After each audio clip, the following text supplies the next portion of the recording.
In this module, we will show how to configure a conference bridge on the UCX system. From the dashboard, click on PBX tab. From the PBX tab, under PBX configuration, you see a number of menus. Scroll down until you see conferences.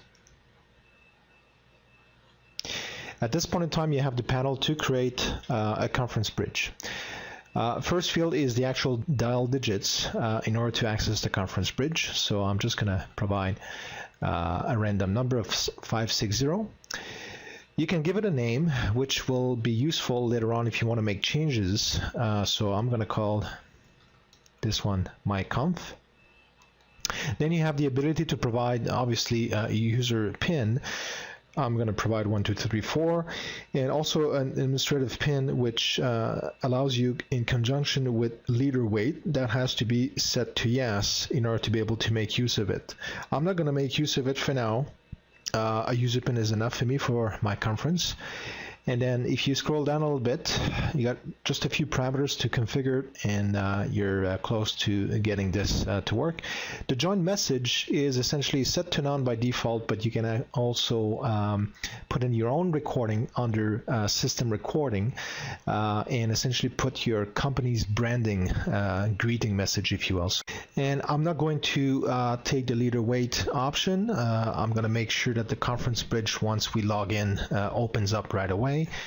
You have some parameters to optimize the way the bandwidth is being utilized. I'm not going to change those.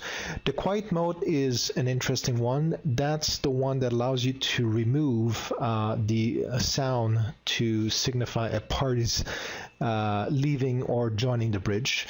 If I set it to no, in that case, I'll hear something when someone joins or leave the bridge. The user count is something that I usually set to yes, because I like to hear how many people have joined the bridge at any given point in time. User join and leave, again, I set it to yes to be able to keep account of who's on the bridge. Then you have music on hold, which is something that you can provide if you want to, when the bridge is not yet open, there's only one party waiting, you can provide music. So if you set it to yes, in that case, it's going to take the standard music on hold configured on the system. The next parameter, music on hold class, is really for when you make the conference bridge available for external phone numbers.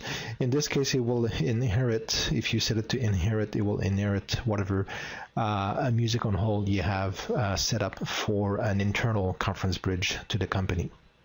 Allow menu, that's usually something that's set to yes. That allows you to access through the keypad a certain menu when the conference bridge is up.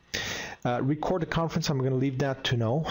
That's something you can go back if you want to record certain conferences. And of course, the last one is the number of participants, which I'm going to leave with no limit. So now at this point in time, I'm ready to click Submit Changes. And of course, as I do this, I have to remember to always scroll up on the window and confirm these changes.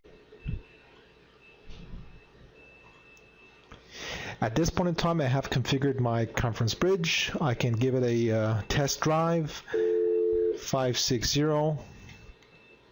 Please enter the conference PIN number. I put in 1, 2, 3, 4, pound. Welcome to E-MetroTel conference bridge. After the tone, say your name, and then press the pound key. So I say my name, Joe Smith. Thank you. You are currently the only person in this conference. And I get to listen to the standard music on hold playback. So that concludes this module. There's other parameters you can play with, of course, for optimization or what have you. Thank you for listening, and talk to you soon.